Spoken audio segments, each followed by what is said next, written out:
A formação dos profissionais de educação, questão de formação de professores, de modo a atender às especificidades do exercício, então as especificidades da nossa função lá nas atividades, bem como aos objetivos das diferentes etapas e modalidades da educação básica, terá como fundamentos. A gente precisa encontrar as corretas, né? Aquela dica que eu sempre dou. Eu vou lá e circulo o que a banca quer de mim. Questões corretas. Vou analisar alternativa por alternativa, procurando se tem alguma pegadinha, algum prefixo, algum apenas, alguma coisa que possa dizer para mim ali dentro daquela alternativa que esteja errado. 1. A presença de sólida formação básica que propicie o conhecimento dos fundamentos científicos e sociais de suas competências de trabalho. Verdadeiro ou falso? Verdadeiro. Verdadeiro. Todo mundo concorda? O que seriam esses fundamentos científicos? Os trabalhos? As pesquisas? Não? É o conhecimento teórico, né? Isso, que vocês aprendem na faculdade, que a gente aprendeu no magistério, para quem tem só o magistério e está na educação infantil ou nos anos iniciais, né, que ainda não terminou a faculdade. E as competências, né, e sociais é aquilo que a gente vai adquirindo na convivência, porque a gente tem uma formação ao longo da vida, né? A gente não vai aprender só a teoria, tem o conhecimento social, que ele vai junto com esse conhecimento científico, né? As nossas competências de trabalho não são só de cunho científico, elas têm um cunho social que a gente leva na nossa bagagem. Então, a número 1, ok. Até porque, gurias, por que eu sempre bato tanto na questão de Vygotsky, né? E eu falo de Vygotsky, eu falo de Vygotsky, eu falo de Vygotsky. Porque a base aí da nossa educação, ela tem Paulo Freire, mas ela traz muitas coisas de Vygotsky. Quando ela fala da avaliação, a avaliação brasileira tem a questão formativa, fala de diagnóstico, mas traz uma avaliação mais formativa. Ela está pensando em fundamentos vygotskianos, né? A Jussara Hoffmann, né? Que é a pessoa que se usa muito aqui na educação brasileira, que ela traz. A gente tem uma questão sobre ela depois. Ela é uma pessoa que é influenciada por por esse pensamento de Vygotsky, da questão social, da mediação. Então, a nossa educação, ela leva as questões sociais muito a sério. Ela acredita nessa questão que a sociedade, que o contexto social, ele influencia, né? Eu vou, eu não procuro defender ninguém, né? Mas eu sou bem assim pelo lado de Vygotsky, que eu acredito também que o contexto influencia das diferentes realidades que eu passei aí, porque eu já trabalhei desde o privado ao público, em diferentes contextos, do urbano ao rural, o contexto influencia muito no processo de aprendizagem das crianças, no meu ponto de vista. Então, o social está sempre ligado quando a gente fala de educação brasileira. Atualmente ainda temos isso, daqui a pouco, daqui uns anos muda. Quando era o tecnicismo lá na década de 80, isso que eu tô falando era uma bobagem, né? Não tinha nada a ver com o que se pensava. Hoje é isso que nós temos na educação brasileira, nos documentos que a gente estuda. Vamos para a alternativa 2. Associação entre teorias e práticas mediante estágios supervisionados e capacitação em serviço. É verdade? Tem mais? Mais opiniões? Pensem na formação de vocês.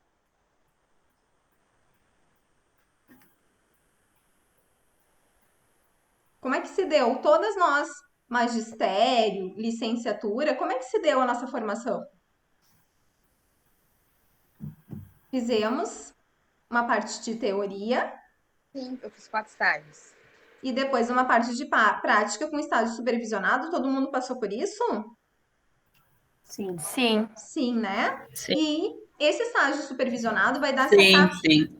essa capacitação em serviço. E ao longo da vida da gente profissional, continua essa capacitação em serviço, né? Porque eles estimulam a formação.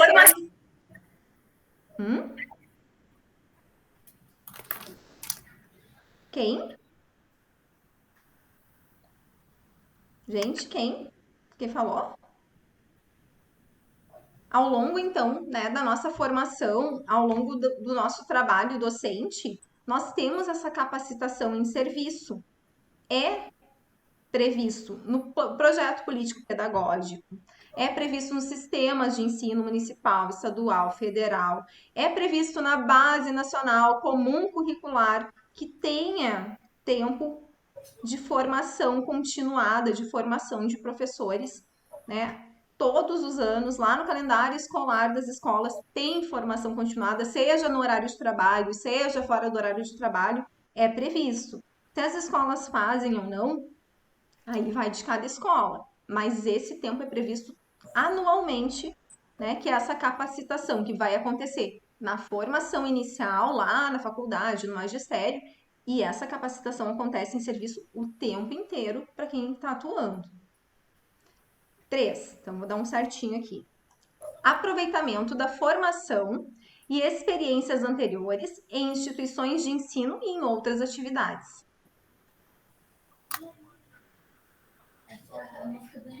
Certo. Sim, tá certo. A gente é um ser em formação. As experiências anteriores à nossa formação anterior vai ser aproveitada, vai ser levada junto com a gente, né? As instituições de ensino e de outras atividades. Não tem como fazer uma ruptura de quem a gente é. Por exemplo, eu atuei anos na área da saúde, vou tirar o que eu trabalhei e agora me tornei professora, isso não existe, né? Vai ser levado de alguma maneira, tá ali constituindo o professor que eu sou hoje.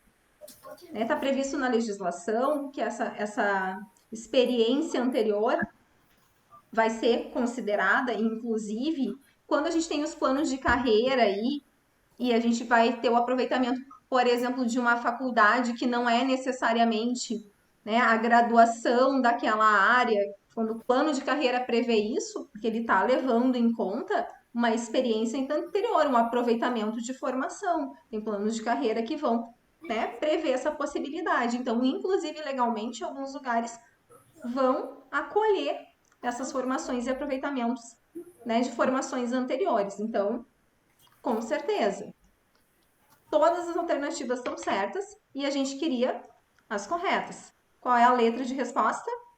E Letra E. Né? 1, 2 e 3. Questão 1, alternativa E.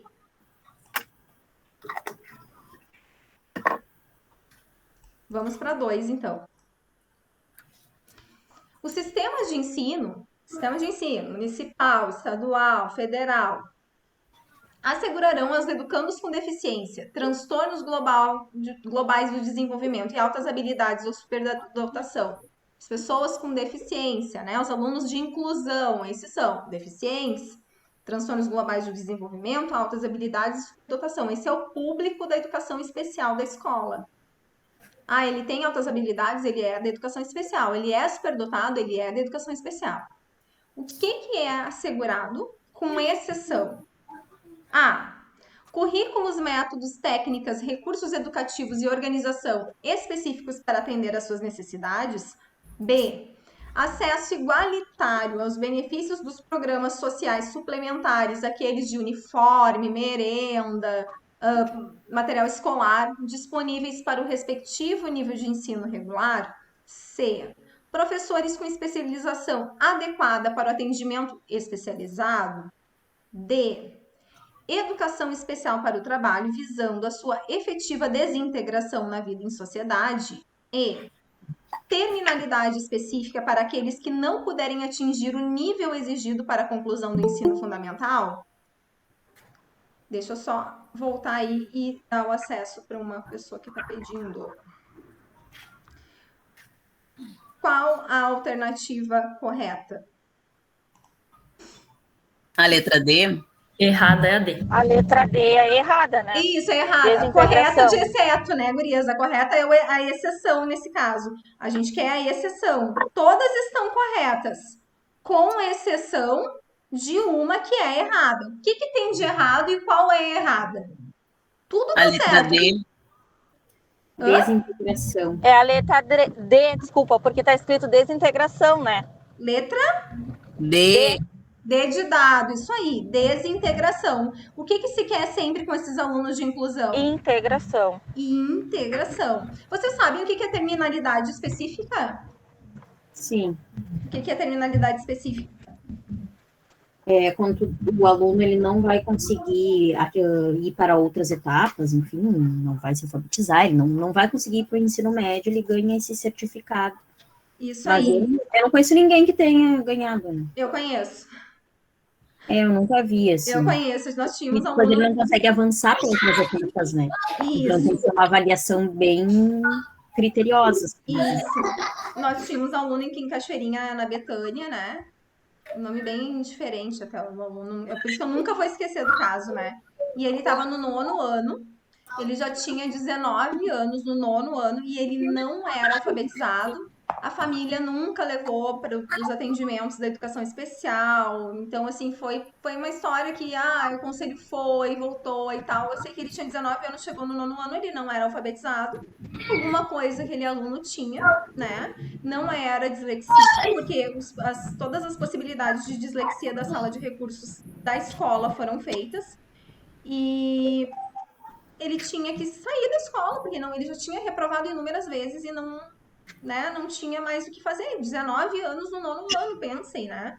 Então foi dada uma terminalidade específica dizendo que ele não era alfabetizado, que ele não tinha atingido os objetivos, né, de um aluno de 9º ano, nem de um aluno de 3º, porque ele não era alfabetizado.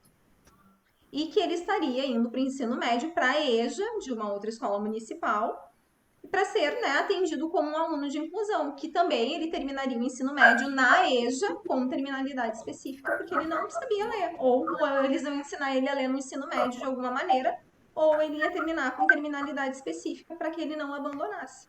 Então, essa terminalidade específica é quando se esgotam, né, o aluno não consegue atingir os objetivos mínimos para estar aprovando e dando seguimento na conclusão aí dos estudos, aí ele se dá o diploma lá de conclusão do ensino fundamental dizendo que ele, né, tem uma terminalidade específica dentro dessas limitações aí que ele não atingiu. Isso acontece. Posso passar para outra? Pode. Ok. Gurias, todas as outras estão corretas, tá? Currículo adaptado, acesso igual, professor com especialização adequada para o atendimento especializado é no turno inverso. Não é o professor da sala de aula. O professor da sala de aula é qualquer um de nós vai atender o aluno de inclusão.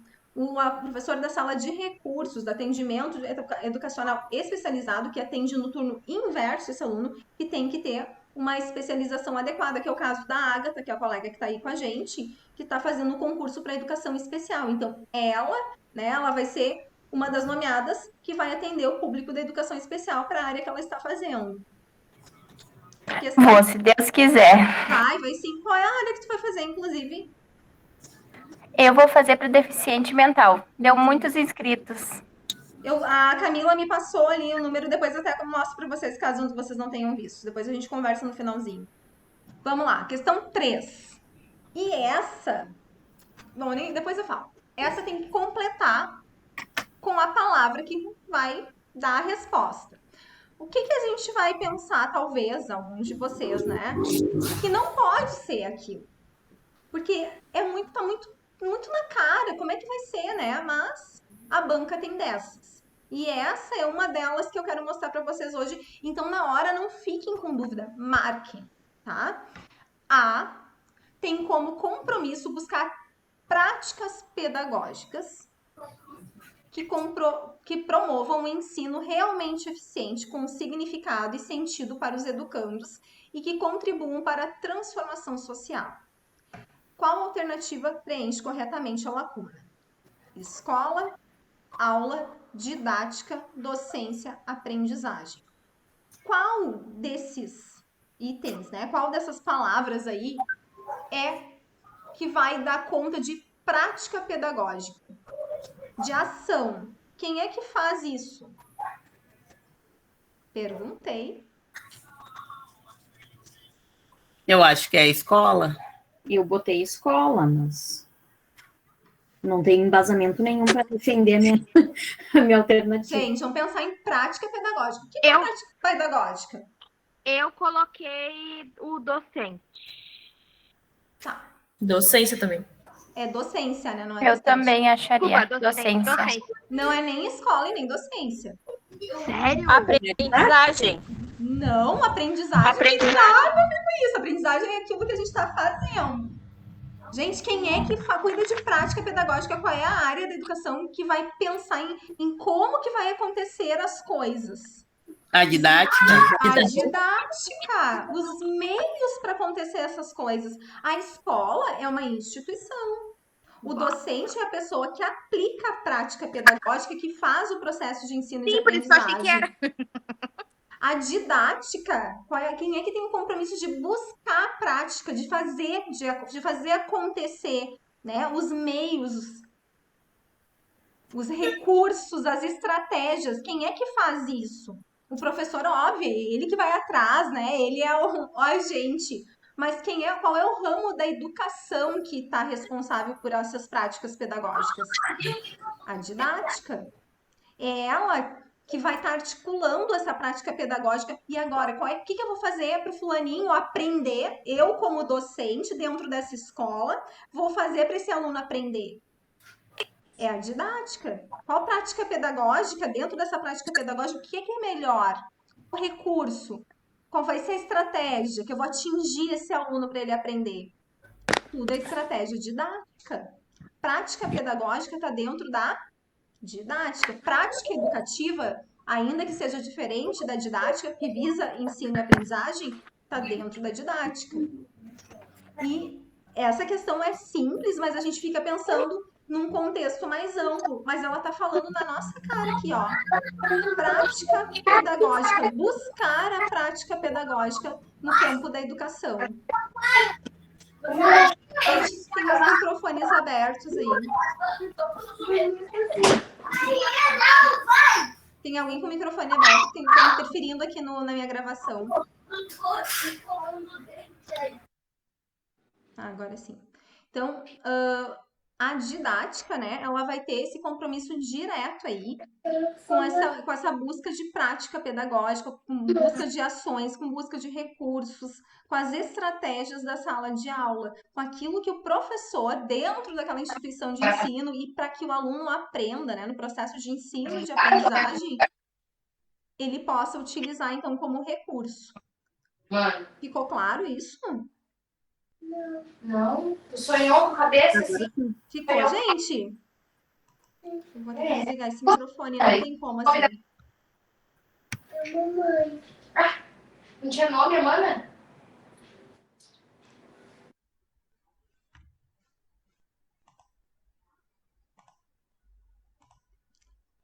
Gente, ficou claro?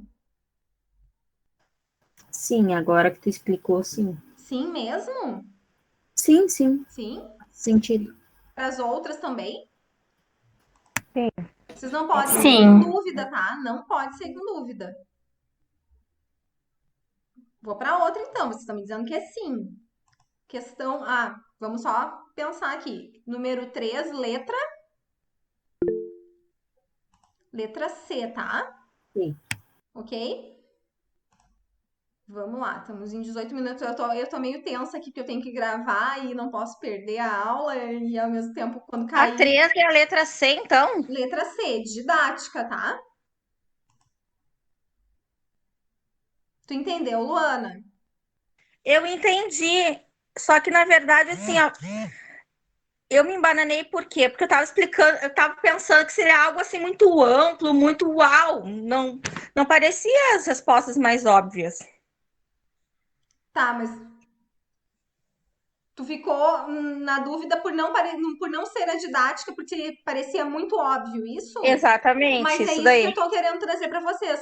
Aqui na Legale é o óbvio, tá? Eu vou mostrar uma outra questão para vocês que tá na cara a alternativa tá na própria pergunta-resposta. E aí, o que vai acontecer? Vocês vão olhar assim, não pode ser. Não, eles não vão me dar a resposta na pergunta, a pergunta na resposta. Desculpem, a resposta na pergunta, tava certo. Não pode ser. É outra coisa. E é a mesma coisa que tá lá. Tem uma outra que eu vou mostrar para vocês, que eles estão perguntando, né? E entre as alternativas só tem uma que destoa. E aí a gente vai ficar preso no que tá falando depois. Só que a primeira palavra tá dizendo o que não é. A gente vai chegar lá e vocês vão entender o que eu tô comentando. Eles trazem muita coisa óbvia. O que a Legale quer de vocês? Atenção. Muita atenção. Vocês precisam estar atentos na hora da prova. E olha aqui, ó. Olha o que a Legale está trazendo essa questão antes de eu passar. Ela está trazendo para vocês prática pedagógica. Tem que saber o que é prática pedagógica. É um conteúdo que a banca pediu. Tem que saber, didática não tinha lá no conteúdo. Mas quando a gente fala de prática pedagógica, intrinsecamente está falando de didática. Tem 2 conteúdos numa questão só. Ao mesmo tempo que tem que saber o que é aprendizagem, que tem que saber o que é a aula, todos esses conceitos aqui, de alguma forma, o que eles estão pedindo? Didática e prática pedagógica. A questão é sobre o quê? Sobre prática pedagógica que traz a didática aqui dentro. Então, a gente vai encontrando dentro das questões vários assuntos numa questão só. Tem que estar ligado. Lá na questão de formação de professores, que era a número 1, tinha a formação de professores e aspectos legais, coisas que a gente encontra dentro das leis. Então, o que tinha que saber? Sobre formação, mas tinha que saber o que a legislação da Constituição vai trazer, da base vai trazer, da LDB, porque cada uma delas vai complementando e vai aumentando o que o professor tem que trazer. Então, a Legale quer atenção de vocês. Os conteúdos estão... Eles trazem interdisciplinar, uma disciplina, um conteúdo com o outro. E vocês têm que estar atentos. E o óbvio é o óbvio. Não marquem, porque tá óbvio, não pode ser. É o óbvio. Não fujam do óbvio nessa banca. Ela tem essa característica. 3, letra C. Vamos para 4, que eu quero ir mostrando esses detalhes aí para vocês. Adoro. Vamos para as tendências pedagógicas. Concepções pedagógicas, pedagogias, né? São 3 nomes. Vocês vão encontrar como tendências, concepções ou pedagogias e é a mesma coisa. Proposta de educação centrada no professor, cuja função se define com a de vigiar e aconselhar os alunos, corrigir e ensinar a matéria. A. Pedagogia tradicional. B. Libertadora. C. Articulada. D. Renovada. E. Pedagogia crítico-social dos conteúdos. Minha primeira pergunta. Qual delas não existe dentro lá do nosso quadro de tendências? Articulado. Articulada. Então, pula fora, não pode ser. Já arriscamos. Minha pergunta número 2. Nós temos tendências não críticas e tendências críticas. Um professor que vigia, aconselha, corrige e ensina matéria, ele é crítico ou não crítico? Crítico. Crítico. Crítico. Gente, Crítico. um professor que vigia... Ele não é crítico. Que vigia, que corrige. Vamos de novo. Que crítico é progressista. Não crítico é liberal.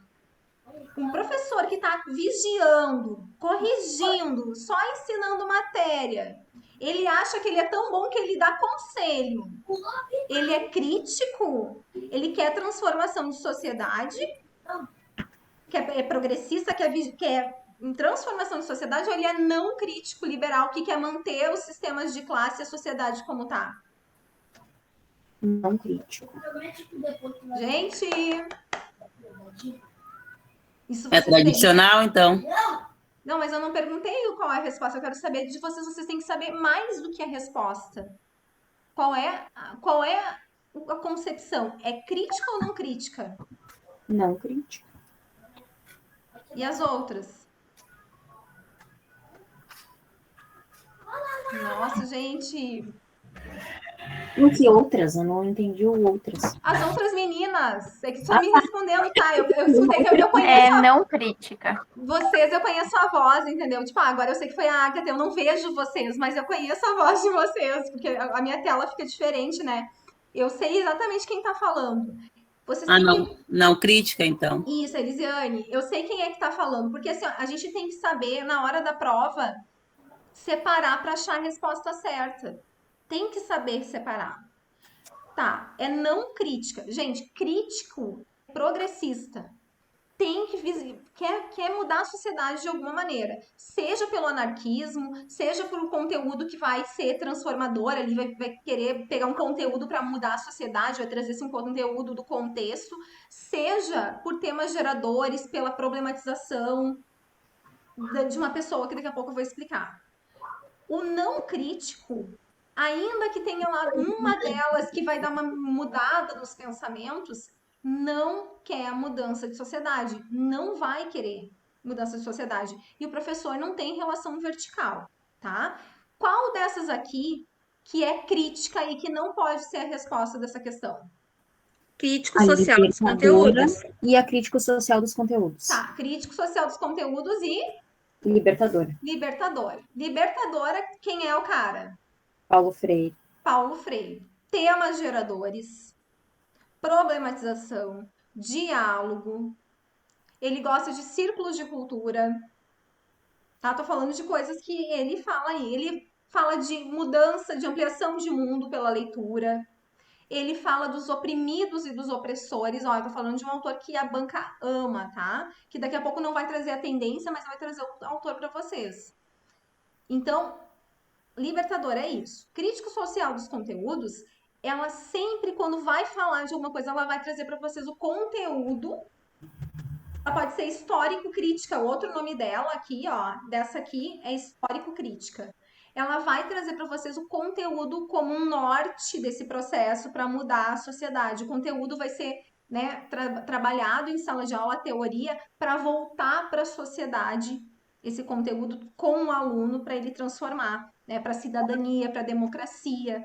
Então, trabalha sim conteúdo, mas um conteúdo para voltar para a sociedade junto com esse cidadão, com esse sujeito. Esses dois não podem ser, sobraram duas. O que é a pedagogia renovada? De onde é que ela vem? Por que ela é renovada? É aqueles que tentaram mudar umas coisinhas, mas. Isso, mas como é que é o nome dela lá naquele quadro lá de tendências? Escola? Nova. Escola nova. Dentro da escola nova nós temos duas. Quais são as duas? Diretiva e não diretiva. Exatamente. E qual é. Por que ela não é progressista e crítica, gente? Porque ela não visa transformação de sociedade. Porque a renovada, ela já tem uma relação. O professor não vai vigiar, o professor não vai aconselhar, não trabalha com correção, ele já vê um aluno de um jeito diferente.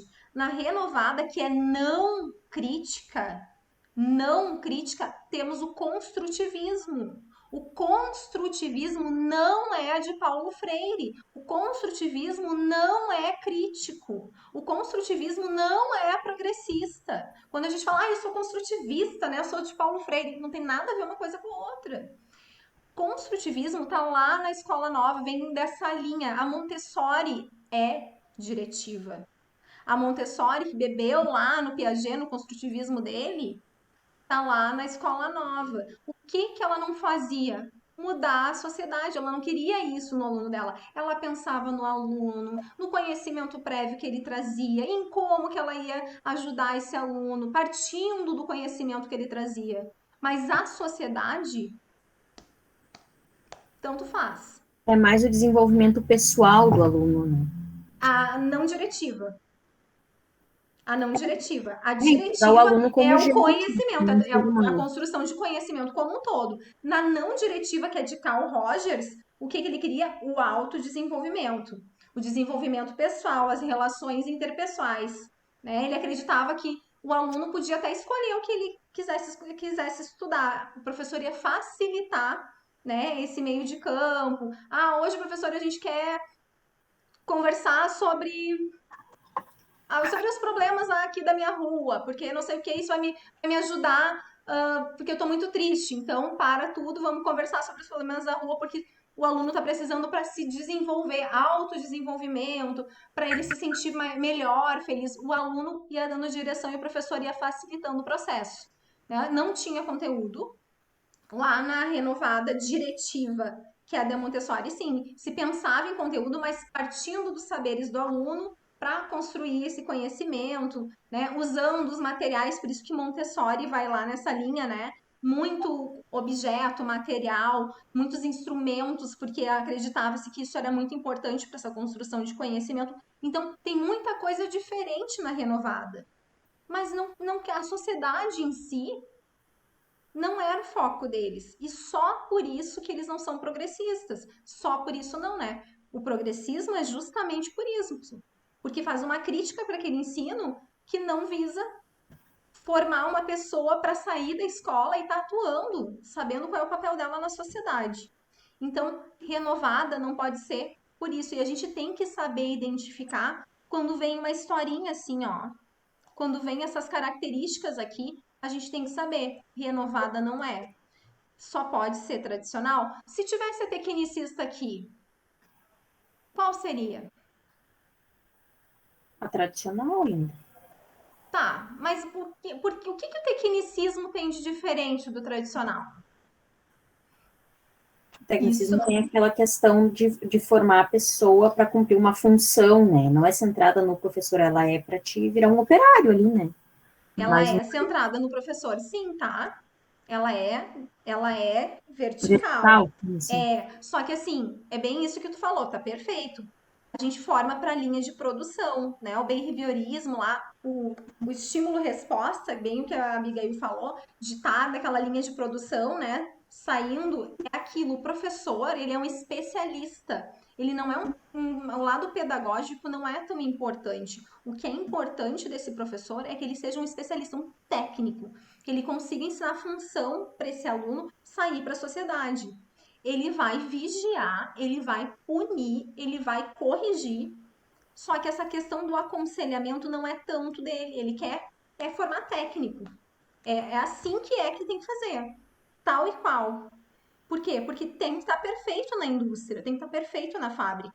Então, o aconselhamento não seria uma palavra tão O correta aqui. profissional é mais moralista, né? Além de tudo, ele ainda quer te dar uma moralzinha. Exatamente. Autoritarismo também, né? Nos dois daí, tá? Tanto no tecnicismo quanto no tradicional. Nos dois tem autoritarismo. Por isso que a gente tem que saber essa linha tênue entre os dois aí, tá? Certo. E todas essas últimas são tendências liberais, né? Não. A renovada é tendência não crítica. A social dos conteúdos e a libertadora, elas são críticas. Ó, aqui, vou botar uma letrinha aqui para vocês. Articulada não existe, tá? Libertadora, crítica ou progressista, é a mesma coisa, tá? É a Agatha, né? Tô respondendo pra Isso. você. Tá. Renovada é não crítica. Ou liberal, que é a mesma coisa. Opa, o liberal é por quê? Porque eles queriam manter os padrões de classe da época. Esse liberalismo era assim, ó. Eu sou. Como é que eles chamavam? A Abigail vai me ajudar agora. O liberal vem de Não, liberalismo, né? Liberalismo econômico. Então, tu tem que isso, pensar mas que é para manter o negócio do mesmo jeito, né? Não, eu tô tentando lembrar do nome do pessoal da época lá, não é proletariado, dos. Ai, gente, sumiu o nome da. Eu tava explicando há pouco pra uma pessoa.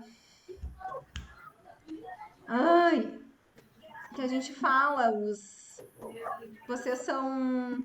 Chamam as pessoas hoje que são de direita, assim, os burgueses.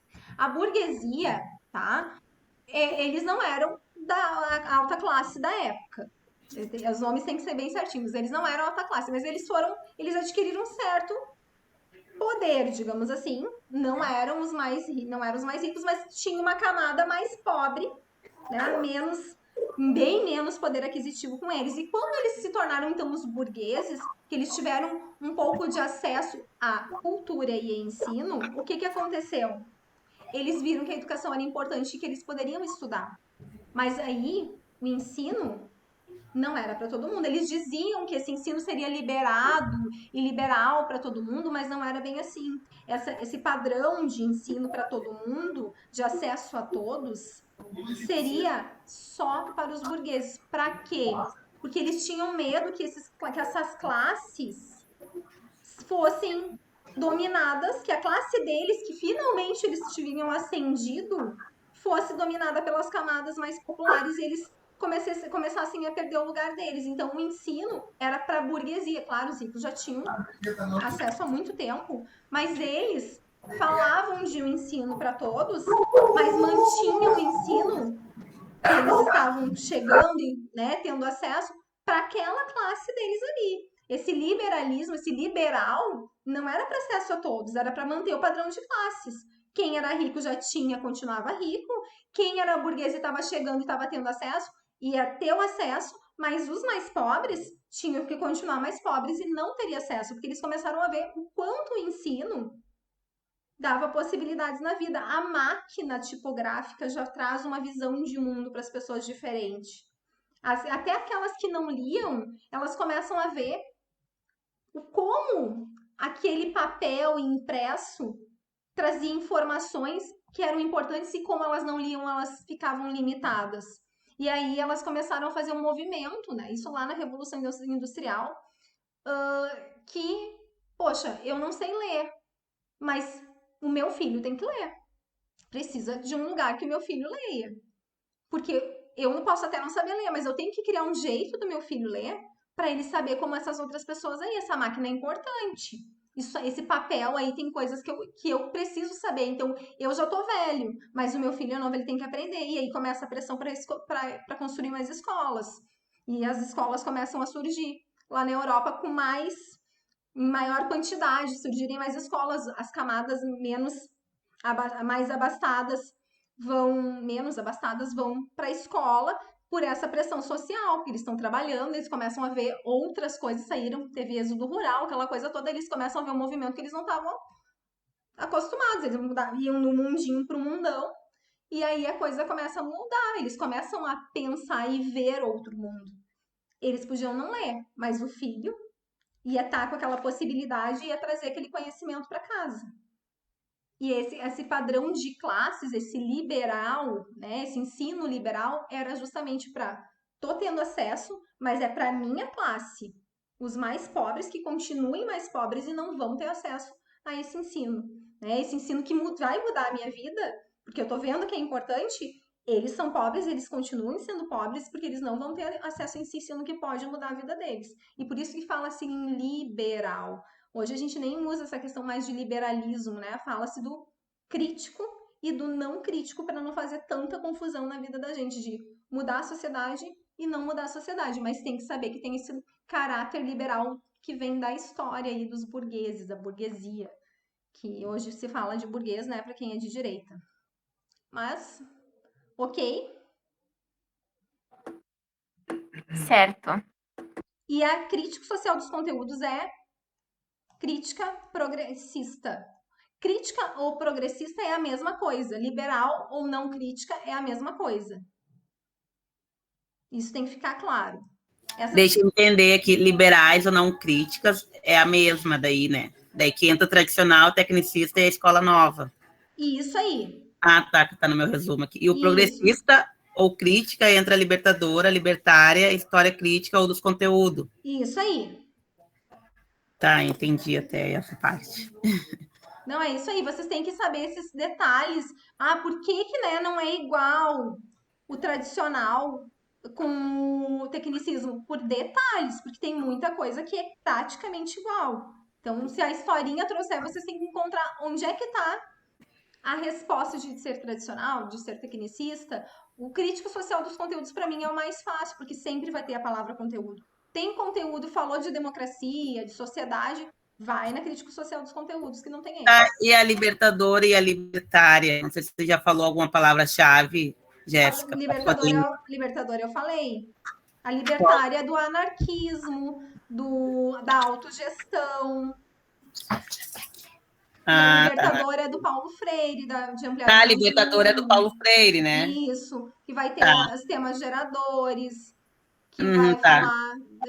que vai falar de mudança de sociedade, Ai, eu falei várias coisas agora um pouquinho antes de falar. Temas geradores. Tá, não, só anotei aqui no meu resumo daí. Mas assim, Autogestão também tu falou, né? Que é uma das palavras-chave. Qual? Não, a autogestão é libertária. Ah, isso mesmo, é libertário. Libertário. Tá. Tá? Autogestão, anarquismo, libertário. Eu nunca vi ninguém perguntar nada de libertária, porque eu acho que não deu certo mesmo, então nunca respondi uma questão de libertário. Vamos lá, gurias. 40 minutos, 4 questões. Jesus. 5. A formação de docentes para atuar na educação básica. Ó, presta atenção. Vamos lá. 3 partes. Banca Legália ama de paixão isso, tá? A formação docente para atuar na educação básica far-se-á em nível médio. Primeira parte. Em curso de licenciatura plena, admitida como formação mínima para o exercício do magistério na educação infantil. Segunda parte. E nos 5 primeiros anos do ensino fundamental, a oferecida em nível médio na modalidade normal. Terceira parte. Quais as partes estão corretas? A formação de docentes para atuar na educação básica far-se-á em nível médio? Sim ou não? Sim. Formação docente para atuar na educação básica far-se-á em nível médio. Agora me embananei. O que é educação básica, gurias? Essa questão tá muito mal formulada, né? Não Eu não tá. entendi muita É uma coisa. bagunça Não isso. tá, não. Ela Tá corta um ótima. pedaço. A gente tem que prestar atenção. O que é educação básica? A gente precisa saber o que é educação básica. E vocês sabem.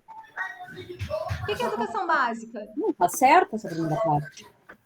Primeira parte, primeiro. Vamos por partes, igual o Jack. Educação básica é educação infantil, ensino fundamental, ensino médio. A gente pode atuar como docente só com nível médio na educação básica? Pergunta. Pode, Sim. com magistério. Magistério é nível médio. Gente, para tudo! A educação básica é ensino fundamental, ensino médio e educação infantil. Eu posso dar aula para ensino médio para os anos finais só com nível médio? Não. Pode. Não. Não posso. Não. Isso que a gente tem que ler com atenção. Olha a pegadinha da banca e não tá difícil, tá dada a questão para vocês. Só que tem que ler com atenção, não tá difícil. Primeira coisa, saber o que é educação básica. Vocês me responderam certinho. Far-se-á em nível médio. O que é nível médio? É ensino médio. Eu posso dar aula para ensino médio com nível médio? Não. Abigail é professora de história. Tu tem nível médio? Sim. Não. Ela tem a licenciatura, né? Em Tu tem história. licenciatura em história. Tá. Tá, agora eu entendi a pergunta. Não pode, entendeu? Eu não posso dar aula. Acontece ilegalmente. Não tem como eu dar aula de sexto ano ao ensino médio sem ter um curso de licenciatura, gente. Não pode. Então, a primeira parte... Tá errada? Errada. Em curso de licenciatura plena, admitida como formação mínima para o exercício do magistério na educação infantil. Tá errada? Porque não é licenciatura plena, né? Com formação mínima. Exercício do magistério. Marquei essa como correta. Correto. Magistério. Eu posso ter curso de licenciatura plena, ou então o mínimo é o Magistério. Então tá certo a segunda parte. Eu acertei essa questão, mas na verdade porque eu tava raciocinando de outro jeito quando eu respondi, olha aí. Porque tu leu o nível médio pro magistério. Tu pegou a primeira parte pra segunda, né? Eu ignorei a primeira parte. Tu não leu a educação básica, né? Mas eu ignorei completamente a primeira parte quando eu respondi. Vocês viram o que a banca pega vocês? E nos 5 primeiros anos do ensino fundamental, oferecido em nível médio na modalidade normal? O que é na modalidade normal, gurias? É o magistério, não é? É o mesmo magistério.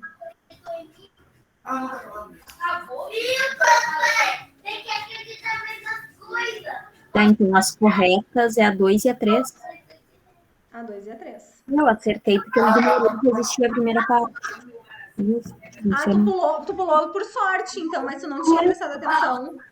eu olhei assim, eu achei que era tipo uma introdução, assim, da questão do céu. Sim, mas vocês viram a importância de a gente ler a questão com atenção? Você sabe me dizer o conceito de educação básica, que você sabe, eu tenho certeza que você sabe, e vocês me disseram. O que estava pegando aqui? É que o problema é ali, em nível médio e nível médio modalidade normal, né? O magistério, ele é nível médio, mas ele tem esse adjetivo aí do normal que muda o sentido, né? Isso, porque é o nome do magistério, né? As normalistas, eles trouxeram de volta esse nome lá em 2001, se não me engano. Então, Oi, dê um aviso que a sua chamada terminará em 5 minutos. hã? Dê um Ai, aviso Ligação em 5 minutos. Tá, dizendo que a sua chamada terminará em 5 minutos. tá. Então tenho mais uma questão bem rapidinha. 5, letra B de bola, ok? Vamos lá para mais uma, deu para a gravação e a gente vai fazer uma nova chamada. Ué? Aqui. A ideia de esteve estreitamente associada à utilização do conceito de necessidades educativas especiais, que é concretizada na prática social do princípio de igualdade. Qual alternativa preenche corretamente a lacuna? Nós estamos falando aqui de inclusão, né? Necessidades educativas especiais dos alunos de inclusão. Qual das alternativas? Contextualização, especialização, junção, integração ou adequação está mais adequado quando a gente fala de necessidades educativas especiais de inclusão? Integração. Integração. Integração, tá? A gente quer integrá-los. Quando fala de igualdade, a gente fala de integração. A gente não quer contextualizar. Especialização nem pensa, né? Junção, adequação. Não, a gente quer que eles estejam completamente integrados ao processo de ensino e de aprendizagem na rede regular de ensino. É obrigatório? Não. É preferencialmente na rede regular de ensino. A legislação traz preferencialmente. Acontece na maioria dos casos, mas não é obrigatório, ok? Letra não, número 6, letra D. D de dado. Vou fechar então a nossa gravação, vou parar aqui e vou abrir uma nova, tá, gurias? Acerca das escolas de qualidade para todos os alunos, assinale a alternativa incorreta. Vamos lá, uma por uma. Vocês vão me dizendo se está certo ou errado. Todas as crianças de ambos os sexos têm um direito fundamental à educação? Sim. Sim. Cada criança tem características, interesses e necessidades de aprendizagem que não lhe são próprios? Errado. Não. Errado. Falso. O que tem de errado aqui? Não lhes são próprios. Que não lhes são próprios, né? Cada criança é única, singular e tem as suas características individuais. Então, são próprias dela. Por isso que a gente pensa, né, em estratégias específicas para cada uma. O que a gente faz? A gente quer incorreta.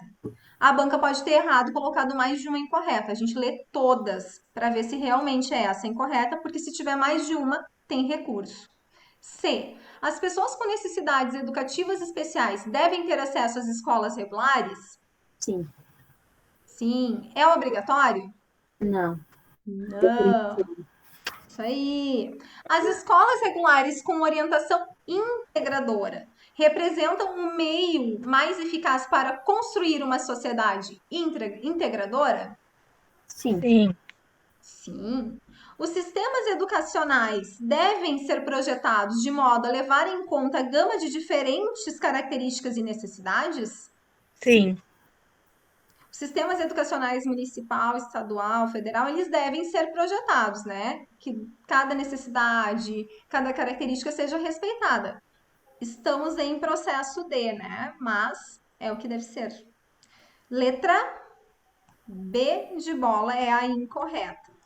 Uma coisa que eu notei na Legale, não vi gabaritos complementares, é bem difícil questões erradas na banca, tá? Então, pelo menos na área da educação, diferente da Fundatec, que tem gabaritos que eles retificam e tal, na Legale eu não encontrei. Bem interessante, assim, não é uma banca que costuma errar, por isso que o óbvio, geralmente é o óbvio mesmo, tá? E as questões são meio burras e simples, assim, né? Daí não tem muito pega-ratão para eles errarem, né? Que às vezes a banca se pega Mas quando quer fazer um monte de coisa mirabolante numa questão, né? Daí, Mas assim, porque o óbvio às vezes nos pega, né? Ai, não pode ser. Não, é o óbvio, tá? Essa banca é o óbvio mesmo.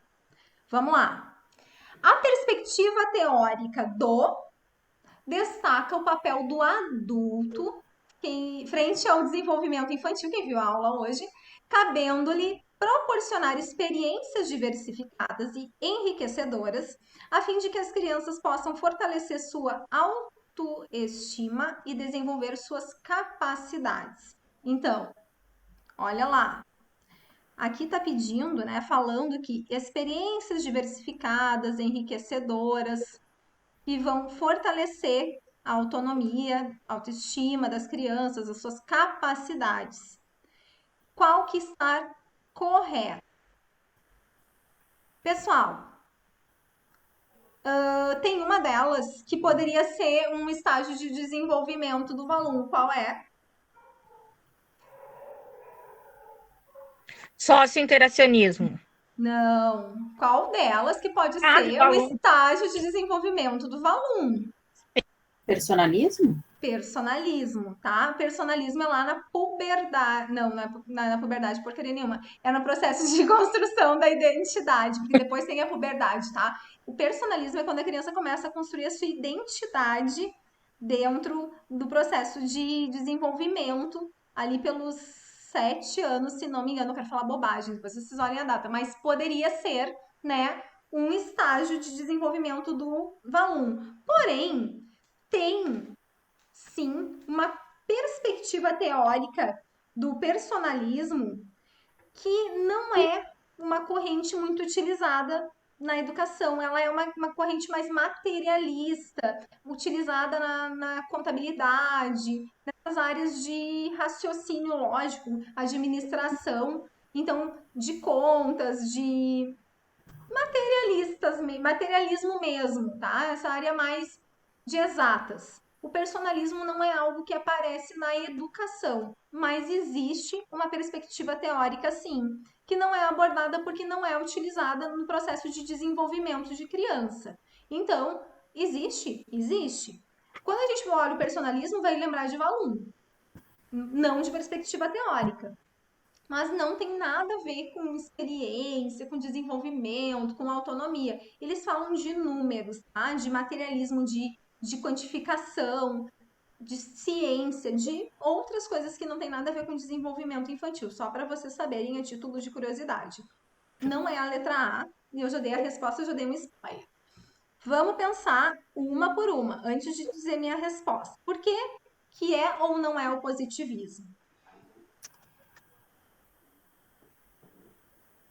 Positivismo não é aquele negócio da razão, racionalidade, tá? Isso aí. Pode ser? Não. Não pode ser, né? Eles vão trazer a questão da matemática, da ciência como verdade. A ciência como verdade está pensando em experiências diversificadas, na autonomia da criança, autoestima? Vocês Não. concordam? Sim ou não? Não. Não. Então, Não. positivismo de jeito nenhum. Sócio-interacionismo. Quem fala de sócio-interacionismo, o que é, pode ou não pode ser? Pode ser. Eu marquei que pode ser. Quem é o cara? Vygotsky, não é? Vygotsky, né? Maravilhoso. Sócio-interacionismo está falando ali das relações que a criança tem com as outras pessoas, com o meio, com a sociedade. Tudo isso vai influenciar nesse desenvolvimento infantil. Todas essas experiências que o adulto ou que a sociedade vai propiciar para essa criança, porque não é só um adulto, uma pessoa mais experiente, uma criança, uma outra criança vai propiciar, ela vai poder aprender. Tá? Então, vai fortalecer a sua autoestima, as suas capacidades. O professor, né, faz as mediações pedagógicas, mas o pai em casa também faz mediações que vão potencializar, que vão desenvolver as capacidades dessa criança. O amiguinho que sabe um pouco a mais de alguma coisa, que vai ensinar para ela, vai ajudar ela nesse processo de desenvolvimento e vai aumentar as capacidades, vai desenvolver autonomia, vai desenvolver autoestima. Por isso que é importante brincar, por isso que é importante socializar, por isso que é importante as relações na infância. E Vygotsky fala muito, né, que as aprendizagens da infância são muito importantes porque elas são levadas para o resto da vida. Então, quanto mais estímulo, quando as pessoas falam, ai, tem que estimular, e algumas criticam, não, os estímulos, né, o ambiente, eu acredito nisso, né? Eu acho que eu falo também às vezes com tanta ênfase que eu acredito que o ambiente, que as relações, tudo isso vai se influenciar no processo de desenvolvimento e é o que Vygotsky fala e ele é sócio-interacionista. É a letra C, mas eu quero que vocês me digam por que não pode ser empirismo? Porque tá falando de experiência, por que o empirismo não pode ser essa experiência aí? Que tipo de experiência que o empirismo fala? Que está trazendo aqui. Quando lê aí a palavra experiência, se não ler o resto, vai marcar empirismo, que o empirismo é do lado empírico da experiência. O que difere que não pode ser empirismo nessa questão? Porque o empirismo provém unicamente da experiência, não é? Tá, mas que tipo de experiência que não é essa que o Vygotsky está trazendo? Não é científica, uma coisa mais científica, assim? Pode Não ser. explica. Porque aqui ele está falando de um adulto frente ao desenvolvimento infantil, né? Experiências enriquecedoras, de fortalecer a autoestima. E esse empirismo, essas experiências, elas são mais duras, né? Vem realmente do que a Abigail está comentando da ciência, das experiências do cotidiano, das experiências que possam comprovar, que possam colocar em prova. E o Vygotsky tem toda uma questão da socialização, por isso que tem um adulto nessa experiência diversificada e não numa experiência, né, dura como a do empirismo. Para comprovar, vocês têm que saber diferenciar quando vocês olham a questão, né? Tem experiência. Eu, antigamente, quando eu lesse a palavra experiência, eu ia marcar empirismo. Por quê? Porque eu venho da ciência, eu venho da biologia. Para mim, tudo que tem experiência era empírico, dados empíricos. Mas aí tem todo um contexto de pessoas, de socialização, de relações e muda toda a questão para nós aqui. E por que não pode ser criacionismo?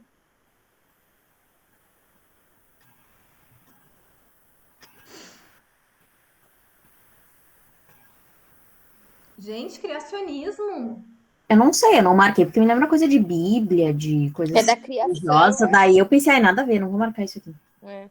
Criacionismo é para quem acredita que quem está acima de tudo e de todas as relações de todo o processo, Deus? Deus, né? Então tava certo. Esse O pensamento desenvolvimento seria lá, né, seria divino, né? Então, não. Sério mesmo, eu tinha muita dificuldade, né? Eu fui desenvolver esse lado pedagógico ali depois de um tempo, porque eu não sou da área da pedagogia, eu sou bióloga, então se eu lesse a palavra experiência, eu ia marcar empirismo, essa questão de olhar a questão como um todo, tinha a palavra experiência, para mim não interessava o que estava ali. A palavra experiência ia me lembrar de empirismo e eu ia marcar o empirismo e eu ia errar essa questão. Ok? Letra C? Daqui a pouco tem mais gente aqui da área aí das exatas como eu e vai pular ali no empirismo, mas por que tem experiência, né? Experiência Eu também, eu sou química e ia também, prof. Mas é que a questão das Letieri, faculdades ali, né? Tá falando da criança, do desenvolvimento da criança, não tá falando mas disso. Abigail, a gente que é das exatas, a gente não tem esse pensamento humano. A Letieri que tá falando? Agatha. Agatha, a gente que tem esse pensamento mais das exatas, a gente não tem esse pensamento de raciocínio humano. Hoje eu tenho, que foi construído ao longo dos anos. Quando eu saí da faculdade, quando eu estava na faculdade, fazer concurso, para mim era lógica. Tinha que ter número. Eu não sabia fazer pesquisa qualitativa. Eu sofri para fazer pesquisa qualitativa, porque se não tinha dados, se não tinha números, se não tinha cálculo, para mim não era pesquisa. Para mim tinha que ter número, tinha que ter cálculo, tinha que ter. Nossa, tinha que ter matemática, porque eu estava naquele campo da ciência pura lá, da genética. Era aquilo que eu trabalhava todo dia. E se não tinha número, eu não conseguia ter pessoas, né? Dados quantitativos. Nossa, para mim isso não existia. E eu ia ler ali a palavra experiência, eu não ia ler nada mais, gente. Eu ia cegar na palavra experiência, olhar todo o resto e ia marcar empirismo. Por isso que a gente precisa Graças a Deus, analisar. sou de humanas, daí eu vivo uma fantasia, né? Eu imagino 1 milhão de possibilidades e Hoje eu consigo ver assim. coisa que quem nasce de humanas é de humanas, né? O cérebro é desde Verdade. Eu já sou mais, eu tenho os dois lados paralelo. racionais aí. Vamos lá, gurias. 1 hora já de gravação. Questão 9. Consistem em estratégias para diminuir a vulnerabilidade dos adolescentes para o mundo das drogas. E aqui não tem teoria. Aqui é conhecimento de vida. Eu trouxe essa questão que não tem texto que eu vou trazer para vocês para responder essa questão. Aqui a gente vai parar e vai refletir sobre o que a gente lê, sobre o que a gente escuta. É tipo conhecimentos gerais. Essa aqui podia estar lá em conhecimentos gerais tranquilamente. Pensem em drogas. E agora vamos responder essa pergunta. A gente quer corretas. Reconhecer a existência e o direito ao prazer, destacando que é possível ter prazer sem se colocar em situações de risco. Quando a gente fala de drogas, tá certo ou tá errado? Para a gente diminuir a vulnerabilidade dos adolescentes no mundo das drogas. Tá certo. Tá certo? Tá certo. Não precisa de teoria nenhuma para a gente responder essa questão. A gente, né, vai dizer para eles que tem outros meios de sentir o prazer sem se colocar em risco. Ok. Número 1 está correto. A gente quer as corretas aqui. Oferecer informações corretas e realistas sobre as drogas. Certo. Vamos lá, meninas. O que vocês acham? A gente Certo. dá informações corretas e realistas para os adolescentes? Eu Ou a acho gente fica sim. fantasiando, maquiando? O que vocês acham? Não precisa ser direto, né? Quanto mais realista, não é ficar torturando, tá? Ai, vamos pegar um monte de cena da Cracolândia. Não é isso. Mas dar o real. Quem usa droga, acontece isso. Se tu usar tal coisa, vai acontecer isso. A droga, e aí vai chocar talvez algumas pessoas, o sentimento, a sensação que a droga vai te causar é boa. É ótima, na hora. O que ela te causa depois que é o problema. Porque por que os jovens se viciam? Porque eles usam a droga e depois, né, a sensação é boa de prazer. O que acontece? Depois vem como é que a gente diz? Aquela falta da droga, tem um nome que eu não consigo dizer agora. Abstinência? Isso, abstinência, né? E que é a necessidade de consumir mais, e de consumir mais, e de consumir mais. Começa numa coisa mais fraca, e aquilo não vai dando conta, vai para algo mais forte, para mais quantidade. E aí tu não tem dinheiro, e aí tu vai pro lado da violência, pro lado do crime. E é assim que a gente vai trabalhando com eles. Correto e realista, né? Não é para ficar lá aterrorizando a vida deles, mas também não é para mascarar o que acontece mesmo, ok? A gente pensa lá no que a gente vê na televisão, vê psicólogo falando, vê pessoas que entendem. O Drauzio Varela teve uma entrevista, acho que foi no Fantástico, que eu vi dele, que eu achei muito legal, que eles mostraram a Cracolândia. Até nem acho que tem que mostrar a Cracolândia para adolescente, a gente tá falando de 12, né, a 18 anos, os mais velhos daqui a pouco até sim, mas 12 anos a gente não vai mostrar isso, mas conversar. Começa no cigarro, na cerveja, né, nas drogas lícitas, que são drogas que causam muitos problemas, inclusive. 3. Evitar o discurso proibicionista e terrorista, pois esse discurso reforça o mito das drogas, estigmatiza os usuários, dificulta a busca de ajuda, leva os usuários a se sentirem indignos de ajuda e, pior, irrecuperáveis. Tá certo? Todo mundo concorda? Sim. Melhor que eu sabia a resposta, marquei errada aqui, Juninho. Sim. Isso aí, tá? A gente não faz terrorismo, né? Nem dizer que não pode, porque o que é adolescente? E eu já fui adolescente, vocês também, né? Quanto mais a pessoa dizer que não pode, mais eles vão querer. A minha mãe teve muita sorte, porque eu sempre tive muito medo dela, né? Muito medo das coisas que ela ela sempre foi muito terrorista na minha educação e eu tinha muito medo dela. Então eu nunca usei droga porque eu morria de medo dela e ela fazia tanto terrorismo de gravidez e de droga e de não sei o quê, que eu né, não tive gravidez na adolescência, não usei drogas pelo medo que eu tinha dela. Eu acho que né, mais do que a droga eu tinha medo da minha mãe, né? Mas eu não sabia que a droga ia me dar uma sensação boa ou ruim, porque nunca foi me contado, né? Daqui a pouco, se eu tivesse a coragem de experimentar, eu ia me drogar, me viciar. Porque minha mãe nunca me disse que a sensação era boa e o que ia me causar. Eu não sabia as consequências, eu tinha era medo dela. Então, é mais aconselhável a gente levar para o lado de mostrar, de aconselhar, de trabalhar né, as consequências do que aterrorizar as pessoas e criá-las no medo. Para alguns vai funcionar como eu, que fui criada no medo, para outros não vai funcionar a coisa. Eu também, a mesma fala tua, eu faço a minha, só que o meu contrário, para mim me falava que o nome já tinha o nome de droga, porque não era boa, né? Já enfatizava também, além do medo, já falava o nome, já disse, já é droga, porque não é coisa boa, né, Jéssica? Mas é a mesma coisa, a questão do medo, né? Mas não que não tivesse oportunidade, porque a gente está no meio de todo mundo. Não, Sim, eu também tive. convive com várias pessoas, vários colegas, né? Mas o medo. medo, tu não quer nem experimentar, nem provar. E sem falar que falava, o nome já tem o próprio nome, já disse que é droga, né? Porque não presta. Não, eu morria de medo, Deus me livre, mais medo da mãe do que da droga. Eu também. E o medo, às vezes, é um combustível, né? A curiosidade é maior que o medo, às vezes. É que tem criança, tem adolescente que o medo, essa coisa de proibir de colocar o medo, aí é que eu vou fazer, né?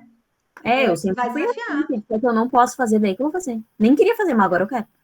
Não, eu já tinha questão do medo. E tu já é bem o que é o comum, não é que seja incomum. Eu era mais incomum de ter o medo, Deus o livre, né? Minha mãe vai vir aqui, não vai acontecer alguma coisa, então eu morria de medo.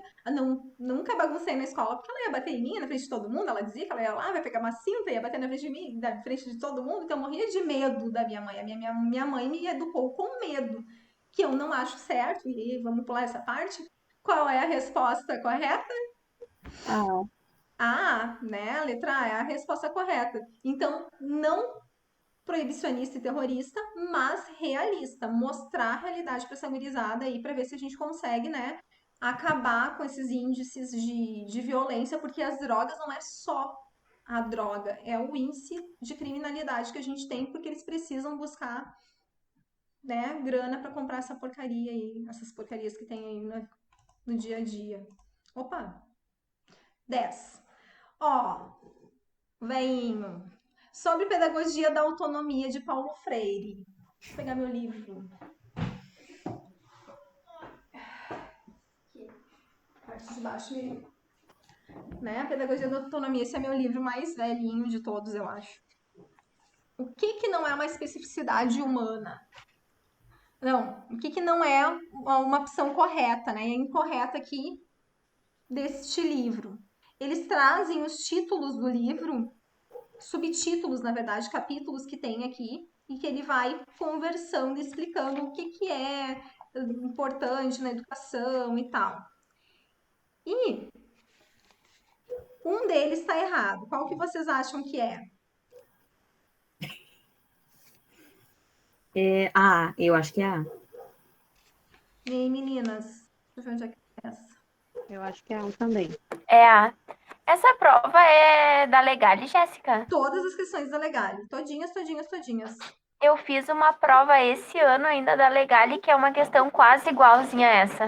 Eu não sei se é de 2020, mas elas são todas bem atuais, Agatha. Todas bem atuais mesmo. Eu recebi várias provas da PGF e elas são de agora, assim, dos últimos anos, eu acho que de 2000, máximo de 2019. Eu acho que é a C. Tu acha que é C? Sabe, só se eu errei o autor. Porque teve um que tu me comentou que a gente não transfere conhecimento para ninguém. Tá, mas olha o que tá escrito na C. Peraí, ensinar não é transferir conhecimento. Tá, eu quero a opção incorreta. Ah, desculpa. Tá. Não, tá errado. Eu acho que é a A. Tá, eu não achei que depois eu mando pra vocês um subtítulo. Ensinar não é uma especificidade humana. Ensinar é uma especificidade humana, né? O ser humano tem essa capacidade de ensinar. Não é só o professor. Por que que o professor diz que não... por que que o Paulo Freire diz, e aí eu vou começar a explicar o resto, tá? Que não há docência sem discência. Porque nós, professores, docentes, né, estamos sempre aprendendo, somos sempre discentes, somos sempre alunos, estamos em constante processo de formação e aprendizagem. Então, se estamos docentes e discentes ao mesmo tempo, como que ensinar não é uma especificidade humana? É justamente o que nos difere dos outros seres, né? Dos seres irracionais. Nós pensamos, nós refletimos, nós fazemos praxis pedagógica, nós atuamos sobre o mundo que a gente está. É uma especificidade humana. Nós ensinamos e nós aprendemos o tempo inteiro. Nós ensinamos e aprendemos com os nossos alunos. Eles são, né, ao mesmo tempo que eles estão aprendendo, eles estão nos ensinando o saber da vida. Talvez não seja a teoria que eles vão nos ensinar, mas é o aluno que vai ensinar a plantar lá. Ah, professora, quem sabe tu fura com o dedo, faz não sei o quê, porque é o conhecimento de vida que ele traz. Ou é um aluno que vai ensinar alguma coisa lá do contexto dele, o jogo do celular, a mexer num aplicativo de celular hoje, que é a realidade da maioria, e que a gente não imaginava, não sabia, um jeito, uma tecla que tem ali, que eles já descobriram e que a gente não sabe. Então, não há docência sem discência, porque a gente aprende o tempo todo. Precisamos aprender, estar em constante formação, justamente por ser uma especificidade humana, então, né? Letra A tá errada. Ensinar não é transferir conhecimento. Por quê? Porque Paulo Freire defende, né, uma educação para transformação, uma educação que os sujeitos são ativos no processo, participam no processo de construção de conhecimento. E como é que vai ser transferência? Eu não tenho como tirar da minha cabeça e botar na cabeça de vocês. Nem vocês tirar o que vocês têm aí e botar na minha cabeça. Ninguém consegue transferir. Transferência de conhecimento era o que acreditava-se na educação bancária. É justamente a crítica que ele faz em Pedagogia do Oprimido, que é a transferência, como se fosse um banco, né? Ir lá e fazer o depósito. Isso é a transferência de conhecimento. Nós partilhamos conhecimento. Eu venho aqui, converso com vocês, partilho o que eu sei, vocês partilham o que vocês sabem. Né? A Luana é filósofa, a Abigail é historiadora, e a gente vai partilhando, a Agatha sabe de educação especial, e a gente vai partilhando conhecimento. Elas não têm como tirar da cabeça delas e passar para mim, e nem eu transferir para de vocês. A Camila trabalha com reiki, pode dar uma aula para nós, mas ela não tem como transferir o que ela sabe. Cada um de nós, né, tem um conhecimento que pode partilhar, vir aqui, falar, dialogar, a gente partilhar ideias, né, conversar, mas transferir, tirar daqui e passar para lá é impossível. D. Somos seres inacabados em constante aprendizado. Exatamente como não há docência sem discência, nós estamos sempre aprendendo, nós somos inacabados. Nunca se sabe tudo. A gente vai morrer inacabado. A gente vai morrer em constante aprendizado. Até o último dia da vida a gente não vai saber tudo. Então, estamos em processo de inacabamento constante. É o que diz Paulo Freire no livro dele, para quem voltar em Pedagogia da Autonomia, tem os subtítulos ali, e ele vai dizer em processo constante de aprendizagem e inacabamento constante. E ensino é um processo, ensino é dinâmico, desenvolve a curiosidade sobre o fazer e o pensar sobre o fazer. Reflexão, ação. Ação, reflexão.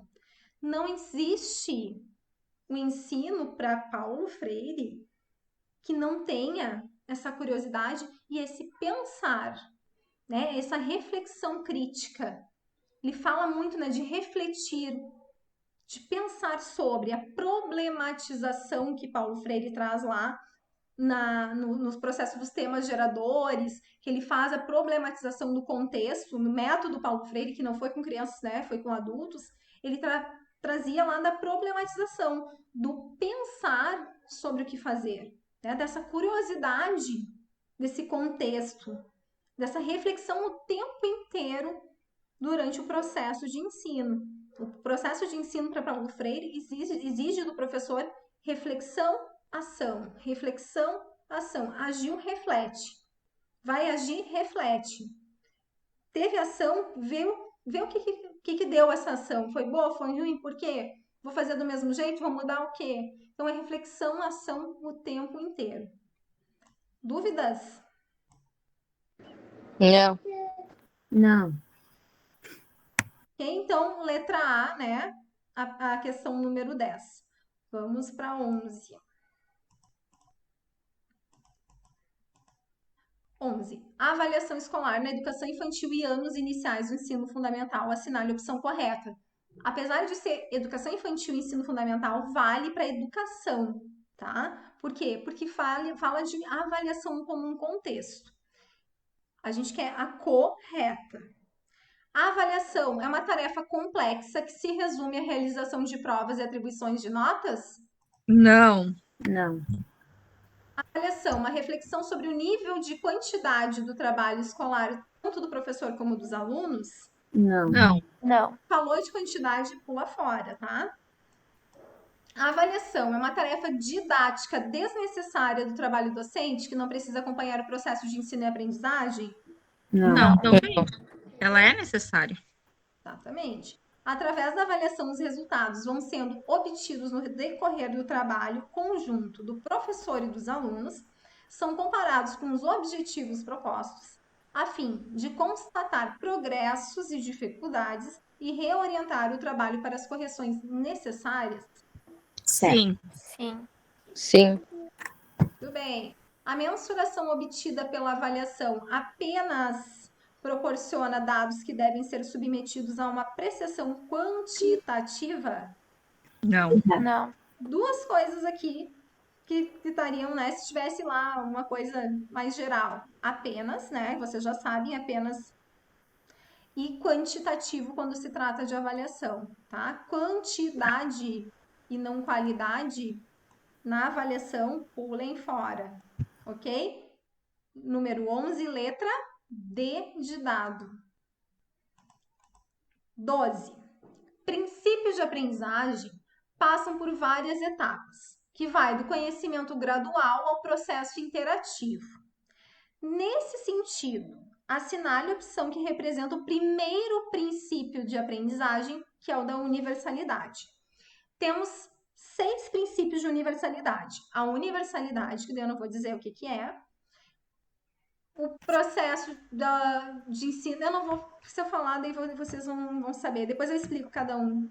O que é quando eu falo de um ensino como universal, né, da universalidade, vocês entendem o que ele é? Contínuo e constante? Gradual, que se aprende aos poucos? Que o indivíduo depende de experiências anteriores? Que a experiência da aprendizagem é extensiva à própria vida durante todo o desenvolvimento do indivíduo? Ou que o indivíduo tem seu ritmo de aprendizagem, um ritmo biológico que vai aliado ao seu esquema próprio de ação na sua individualidade? O que vocês entendem como universalidade quando se pensa numa pessoa? Eu acho que eu marcaria A.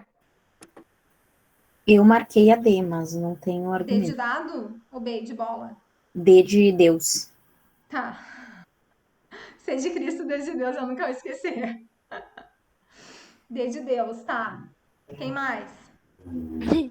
A Eu Fran marquei tá na a aula? Eu marquei a E. A Fran tá na aula? Tô sim. Ai, por que tu não fala mais nada? Tá só quieta. Hoje eu tô quietinha. Qual é a tua resposta? Eu acho que é E. Eu botei E também. Eu acho que é E. Tá, então vamos lá. Olha só.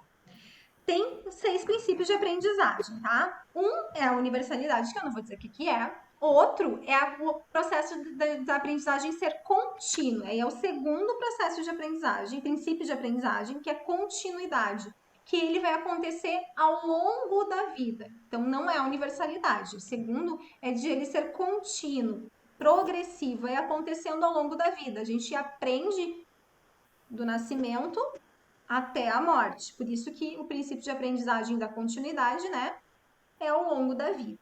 O segundo é que ele é gradativo, que se aprende aos poucos, gradualmente. Né? Não vai aprender tudo de uma vez. Eu nasci, vai chegar tudo aqui, eu tô aprendendo, né? Eu já aprendi tudo, tô pronta para viver a minha vida.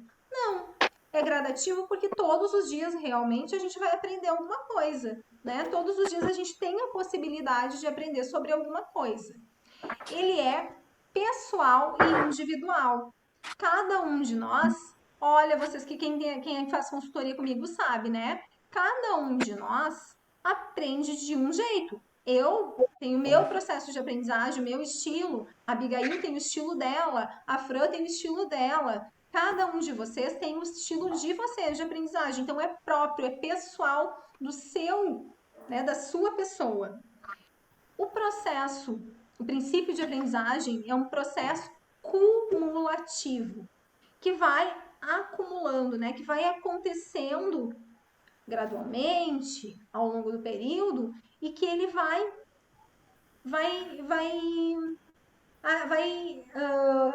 se consolidando, né? Ele é cumulativo porque ele vai agregando um conhecimento ao outro. Ele não é estanque, ele não é individual, ele vai se acumulando ao longo da nossa vida. Então, assim como ele é gradativo, ele vai sendo cumulativo. E ele é dinâmico, ele é integrador e dinâmico. Ele está acontecendo ao longo do tempo e ao longo das nossas relações. Ele não é estanque, agora eu vou parar para ter uma aprendizagem. Não, nas relações, naquilo que eu estou fazendo, observando alguém na rua, eu posso ter uma aprendizagem. Ok? Teve um que eu não expliquei. Qual que eu não expliquei? Que é da universalidade.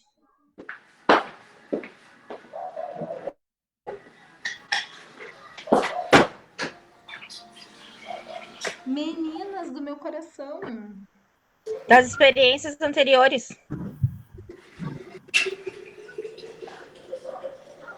Onde tá esse? Letra C. Não. Universalidade.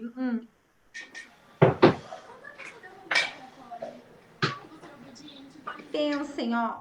Universalidade, né? Que vai se expandindo. A aprendizagem na sua universalidade é como se fosse algo da própria vida da pessoa. Que vai acontecendo com o desenvolvimento desse indivíduo. Ela é coextensiva, tipo o universo, né? Coextensivo à nossa própria vida. É universal. O conhecimento, a universalidade vem de conhecimento ser universal. Não é só para Jéssica, não é só para Abigail, né? Ele está acontecendo ao longo da vida, é coextensivo à própria vida e ocorre durante todo o nosso desenvolvimento. Ele é universal, ele é para todos. Olha ali número 1, processo constante e contínuo. Ele é o princípio número 2, da continuidade. A aprendizagem é gradual, aprende-se pouco a pouco. Processo, princípio de aprendizagem número 3, gradativo. As aprendizagens do indivíduo dependem das experiências anteriores, cumulativo. Vai uma experiência na outra. E cada indivíduo tem seu ritmo próprio de aprendizagem, né? Pessoal, individual, seu esquema próprio, seu estilo próprio de aprendizagem. Sobrou aquele da inteligência ser dinâmica, né? Integradora e tal. Mas da universalidade, é esse que é do universo, é extensivo à nossa vida. A gente está vivenciando essa aprendizagem, esse conhecimento ao longo da nossa vida. né, ocorre durante todo o nosso desenvolvimento. Ele é universal para a gente. Vai da gente, né, querer se desenvolver ou não, mas o conhecimento ele é universal. Vai se eu vou estudar, vai se eu vou pesquisar, vai se eu vou a procura, né, do conhecimento em si, querer me desenvolver mais, mas ele está ali à disposição, muito mais hoje, inclusive. São princípios que acontecem, né, que são para acontecer na aprendizagem, de ser constante contínuo, que é para ser gradual, que tem que levar em consideração as experiências anteriores, ter seu ritmo próprio de aprendizagem e de ser extensivo à nossa própria vida. Isso não tem muito assim o que colocar, tá? Tá dado nos princípios de aprendizagem, a universalidade como extensiva à própria vida por ela ser universal, por ela estar ali e a gente poder ter acesso a esse conhecimento. Ok, gurias? Ok, letra D, então. Tu tava certa, letra D. Olha aí, D de Deus, né? Não adianta. Questão 12, que horas são? Eu tô sem relógio. 8h38. Tá, só um pouquinho, que eu vou só parar a gravação aqui um pouquinho. Tá gravando, meninas. Voltamos à questão. 13. A educação precisa ser pensada com foco nos seguintes princípios, exceto o ser humano. Ele é um ser de múltiplas dimensões ou ele é um ser fragmentado? Múltiplas dimensões. Todos aprendem em tempos e em ritmos diferentes? Sim. Sim. O conhecimento deve ser construído e reconstruído processualmente descontinuadamente? Errado. Por quê? O Porque é descontinuadamente. continuadamente. Muito bem. Vamos ver lá. O desenvolvimento humano é um processo contínuo? Sim. Sim. O conhecimento deve ser abordado em uma perspectiva de totalidade? Sim. Qual é a exceção, então? Letra? C. Letra C de Cristo, como diria Abigail. Eu nunca vou esquecer dos ditos da Abigail. Não, C de mas Cristo. bastante D de Deus nessa banca e C de Cristo. Pior é que tem mesmo. Tem bastante D Então, e C. Pelo menos nessas que eu peguei aqui tem bastante. Vamos ver. 14. Uma questão essencial é a organização da escola, que inclui as crianças de 6 anos de ensino fundamental. Para recebê-las, ela necessita se reorganizar. Quando as escolas, né, ampliaram o ensino fundamental para 9 anos, foi necessário pensar que esse primeiro ano não era um pré, mas que ao mesmo tempo essas crianças eram pequenas. E aí, foi preciso pensar, né, na sua estrutura, na estrutura da escola? sim. Hum?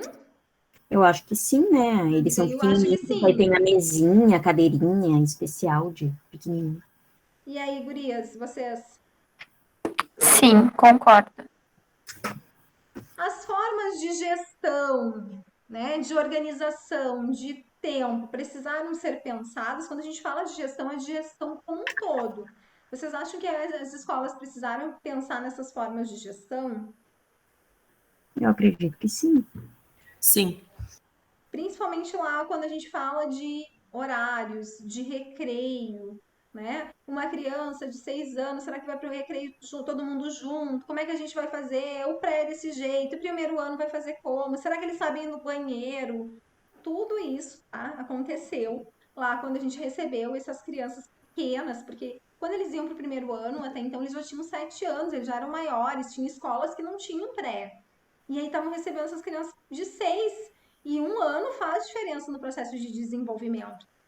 E daí a gente sabe, tem família que estimula, tem família que não estimula, tem criança que chega sem saber cortar a carne. Então, todas as formas de gestão ali, né? As gestões estavam preocupadas, sim, com essa chegada dessas crianças. E isso aconteceu quando chegaram os prés de 4 anos nas escolas de ensino fundamental. Foi um pavor, né? Hoje já está mais normal. Mas, meu Deus, o que a gente vai fazer com essas crianças de 4 anos dentro da escola? Né? O que a gente faz com esse estoco na escola? Os conteúdos foram revistos, os objetos de conhecimento para BNCC, né, que continuam sendo chamados de conteúdos, foram revistos? Sim.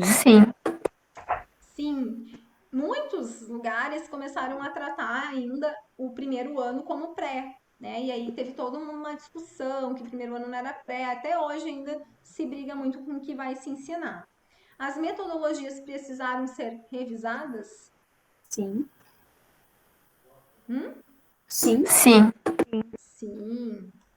A metodologia para uma criança, né, de 6 anos, de 7, de 8, da área, toda vez a gente vai ter que pensar em que público que a gente tem. E a avaliação? Podia ser de qualquer jeito? Não, tem que reavaliar tudo, né? Tudo vai ter que ser reavaliado. Tanto que voltaram os pareceres pedagógicos, que eram só da educação infantil, a gente começou a utilizar de novo para os anos iniciais. Não tinha parecer, antes era nota. Parecer é coisa recente aí. E foi meio que obrigatório para a maioria dos lugares. Eu não conheço mais lugar que não tenha parecer até o terceiro ano. Por quê?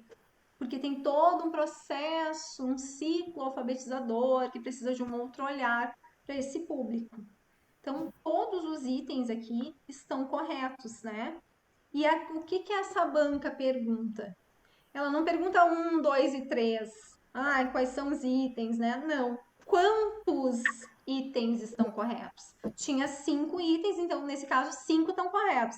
Mas se tivesse 5 e 4 tivessem corretos, eles não iam perguntar 1, 2, 3, não. A gente teria que contar. Isso é uma característica da Legale, tá? Não é todas as bancas que trabalham assim. Então é mais uma coisa para a gente pensar. Todos os 5 itens, né? Todos os 5 itens. Mas se não fosse, vocês teriam que contar para marcar aqui nas alternativas. Prestem atenção na hora da prova, porque nem sempre são todos os itens que vão estar corretos aí na Legale, tá? Prestem bem atenção.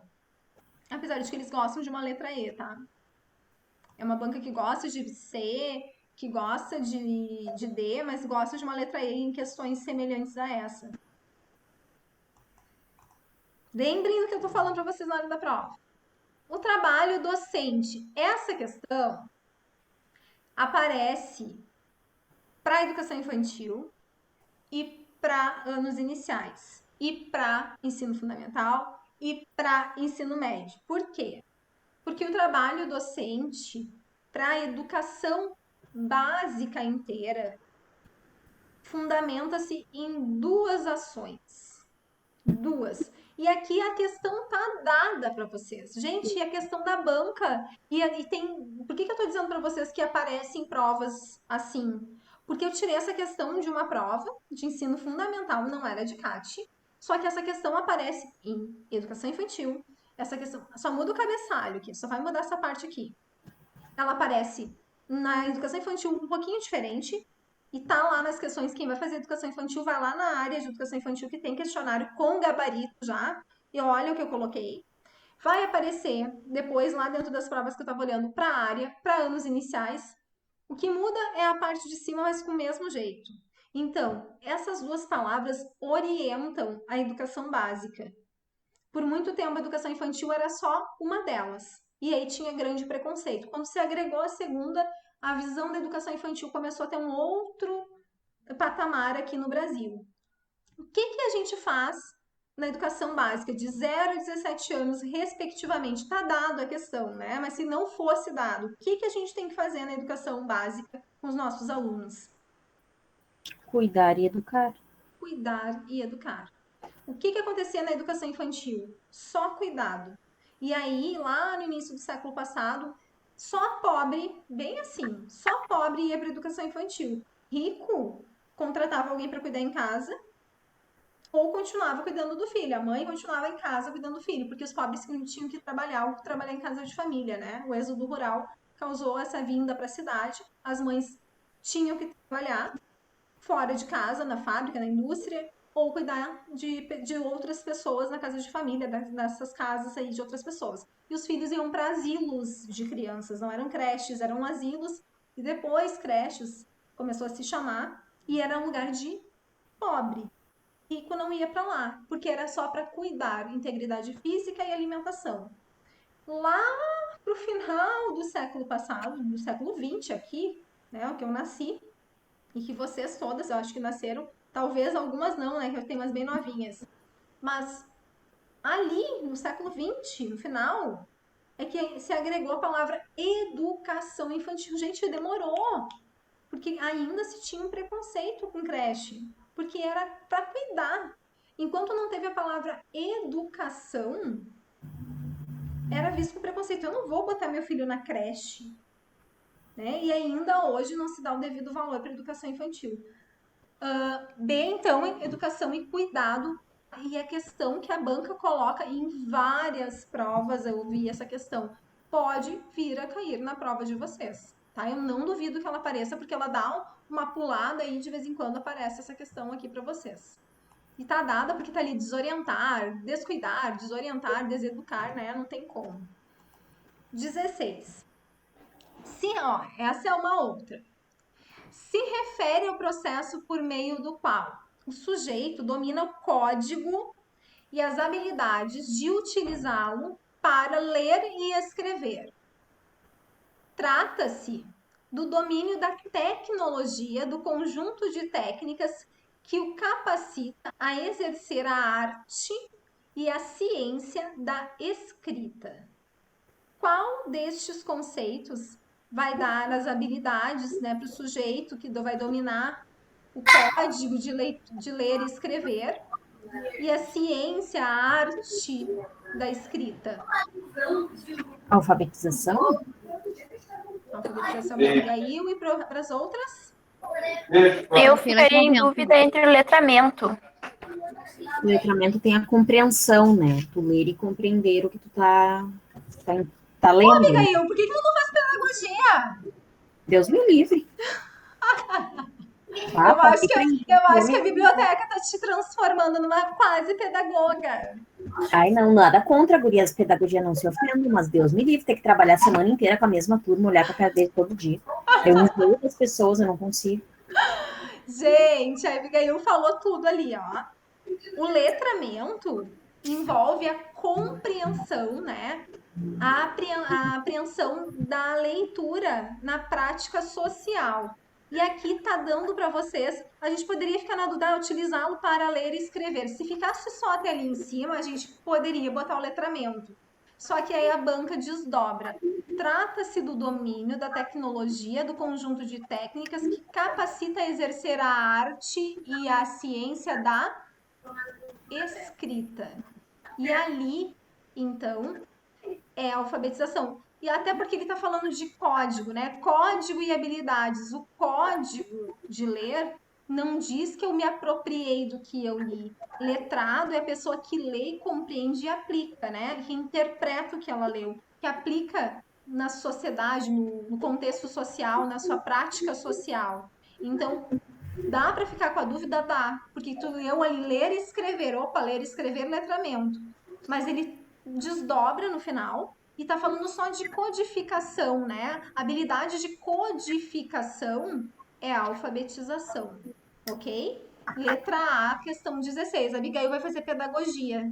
Vocês esperem que ela vai ser a próxima pedagoga do pedaço. Nem se querem. Tá? Letra A aqui, a nossa resposta. 17. Ó, mais uma daquelas.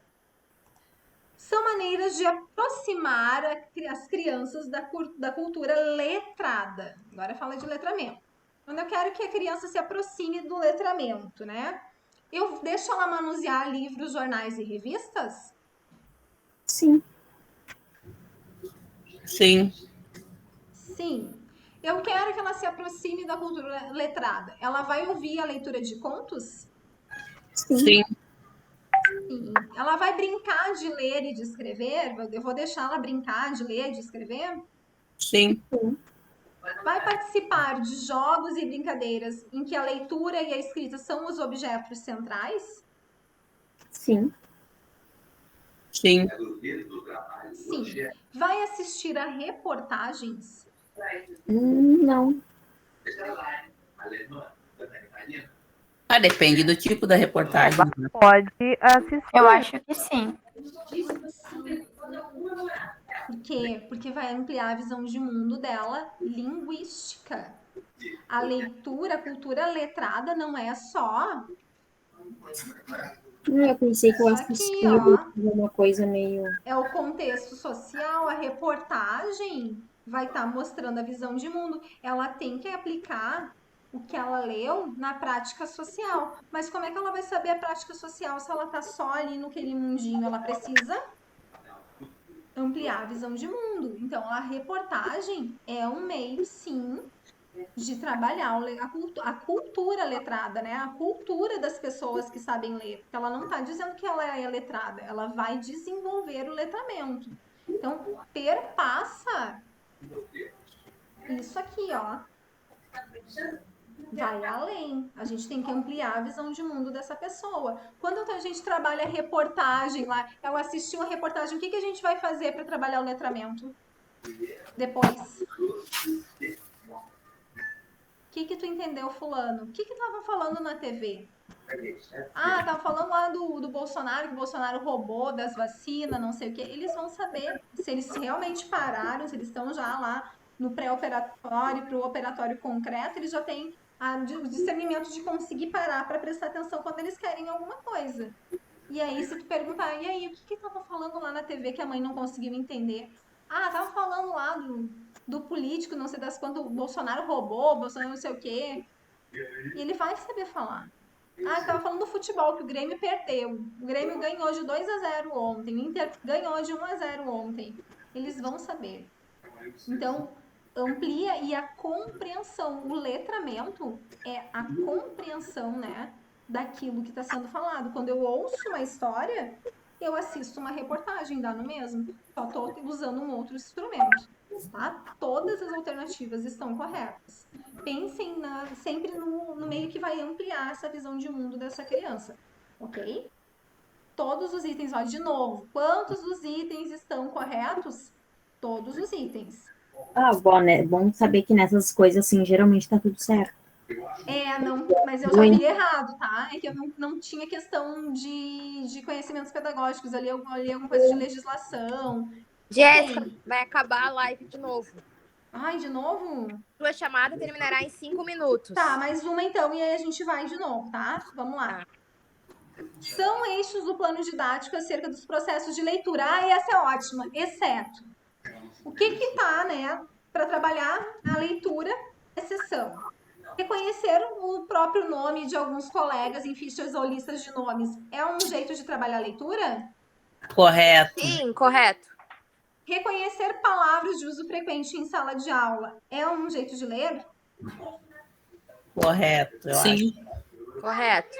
A gente até escreve na mesinha, mesa, né? No quadro, tem um espelho, vai colocando as palavras dentro da sala de aula. Escrita de palavras e frases usando letras que representem fonemas, no papel ou no caderno sem pauta ou pautado. Eu não entendi muito essa escrita de palavras e frases Vocês usando acham letra. que para trabalhar processos de leitura, fazer a escrita de palavras e de frases usando letras que representem fonemas, né, os sons, é importante no papel, no caderno? Eles estão dizendo papel, caderno, qualquer papel para a criança é importante para fazer o processo de leitura? Sim. É importante. Tá. Sim. Ok, então, vou botar um certo aqui. Leitura em voz alta ou silenciosa de frases com palavras conhecidas ou com palavras novas e sílabas já conhecidas? Ler em voz alta ou ler silenciosamente frases, palavras que eles já conhecem ou palavras novas que têm a sílaba que eles já conhecem. Ah, eu trabalhei o ba. Ainda que eles não conheçam o tá de bata, mas tem o ba, eu tento deixar eles descobrirem o que está escrito naquela palavra, batata, por exemplo. Sim. Sim. Sim, né? Ok. Leitura em voz alta, com relativa fluência de palavras e frases, eu tento deixar eles lerem em voz alta em sala de aula, tentando estimular que eles vão adquirindo uma fluência, começando a ler um pouquinho mais rápido essas leituras de palavras e frases, né? Essa leitura em voz alta vai evoluindo no processo da prática da leitura em sala de aula. Ali, quando fala influência, que eu fiquei. Eu marquei essa aí como errada, aquela fluência ali, eu fiquei meio. A fluência é que assim, ó, a criança quando começa a ler, ela vai começar a ler a, ba, E aí, conforme a gente vai praticando, ela vai ficando mais desinibida. A batata, e aí ela vai indo. Mas Então, eu acho que fluência não essa- vai ter, eu acho, no início ali. para adquirir processos de leitura, é um processo de leitura. Vocês acham que não? Eu acho que não. Tá, Eu então eu vou marquei dizer essa. para vocês que vocês erraram a questão, porque sim, é necessário sim ler em voz alta para ter fluência. O que que vocês erraram? O que que eu quero descobrir? Processo de quê? Leitura. Eu acho- Leitura. A E o B, que e o que está dizendo aqui? Reconhecer o próprio nome de colegas é um processo de leitura, porque eu tenho que reconhecer, é um jeito de eu ler. Palavra. Reconhecer palavras de uso frequente. Reconhecer é um jeito de eu olhar. Escrita de palavras. Eu estou trabalhando processo de leitura. Da onde que escrita é processo de leitura, gente? Tá dada a questão para vocês. É falta de Atenção. atenção. Eu deixei, porque eu queria que vocês me dissessem a resposta Aí não vai errada sair mesmo. pra área, né? Eu não tenho que ensinar ninguém a ler. Não, não vai, mas é que eu trouxe essa questão porque eu achei maravilhosa. Essa questão é ótima. Letra C, gente, tá dada a questão. Pensem.